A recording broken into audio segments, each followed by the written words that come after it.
What's up, Sullen fam? We are here in Frankfurt, Germany. We literally just touched down and we came straight to the convention. We are at Gods of Ink, the biggest tattoo convention in the world. You do not want to miss this.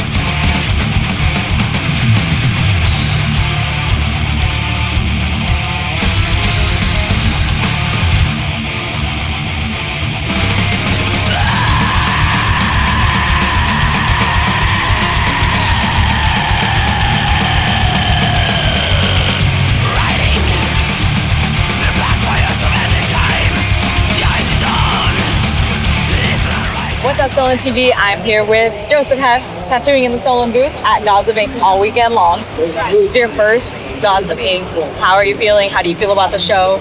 I can't articulate the energy of the show to have this caliber of artists. The energy is like, I just feel love and inspiration. Everybody's here doing their thing. We're co-creating together. All the artists that come up that are like positive and excited. I've done some good conventions, and this is not what I expected. I don't know what I expected, but I'm very inspired, and I want to come back. I love the people here. Of course, I love always traveling with the Sullen family and you guys, and always meeting people in the family that I haven't met yet. So this is just like next level. And the piece you're working on today is super dope. Jasmine is from Germany, and she used to travel to me in America, and she lived there for a little bit. Her husband was in the military. We started a project, and she had moved back, and she's a mom, so she wasn't able to travel out. And when I do conventions, I don't take any clients I already have.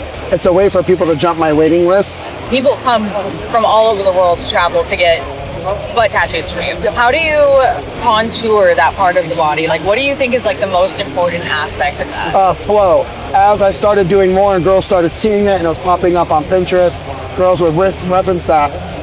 But they always wanted to start here. So for it to flow, you got to start here so it flows onto the booty. Otherwise, you're kind of forcing. It's all about complementing. Tattoos are, I say, made to fit. It shouldn't be a sticker. Naturally. I try to make it complement the body.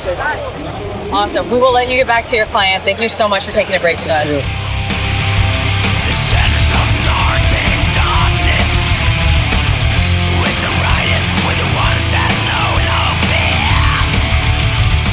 What's up, SullenTV? We're here with Hugo Feist. What are you working on this weekend? So collab with Robbie and probably another friend that's gonna jump in the weekend, Bradley. Kind of different style that I usually do, more textures and stuff. Anya mask, spider legs, pretty dark, like what I like to do. That's awesome. 3 days? 3 days. Damn. So what was your inspiration for the piece? A lot of artists I like, Robbie, for sure.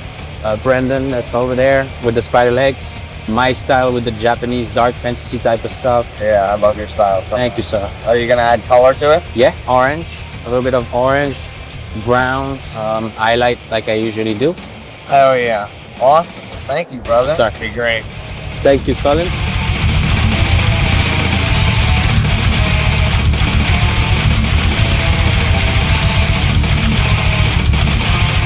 What's up, SullenTV? I am here with Aries, or at Aries Rising on Instagram. We talked a little bit about his specialty, which is ornamental tattoos. What inspired you to get into that style of tattooing? I've always been drawn to the ornamental style because of the elements of ornamental design that exist in architecture, that exist in stained glass windows, that exist in Buddhist paintings and other cultures throughout the world. I feel like ornamentalism is timeless and beautiful on the body, and it's already centuries old, so in my opinion, it's gonna last the ages. How would you describe your personal approach to the ornamental style?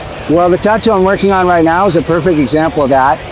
Generally, I like to dig into what people want in their tattoo to represent their culture or their heritage.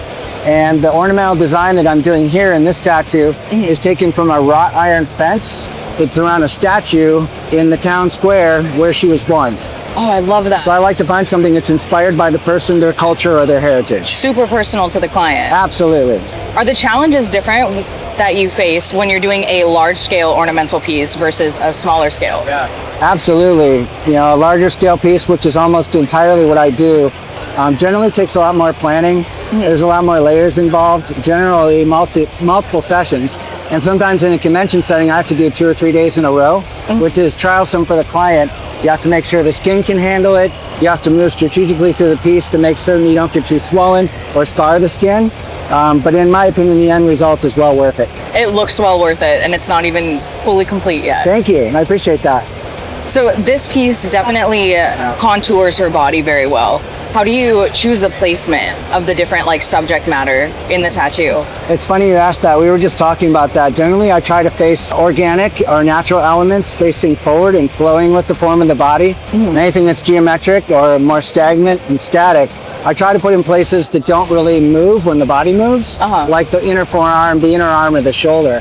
And that way everything flows with the body and I can still achieve these ornamental effects without it looking static or stagnant while somebody's moving. Or even on that note, like contorted when they do move. Absolutely, yeah, it doesn't get distorted in any way. That's awesome. Well, it looks amazing. We'll let you get back to your artwork. I can't wait to see how this piece looks when it's finished. Thank you, Mai. Thank Appreciate you.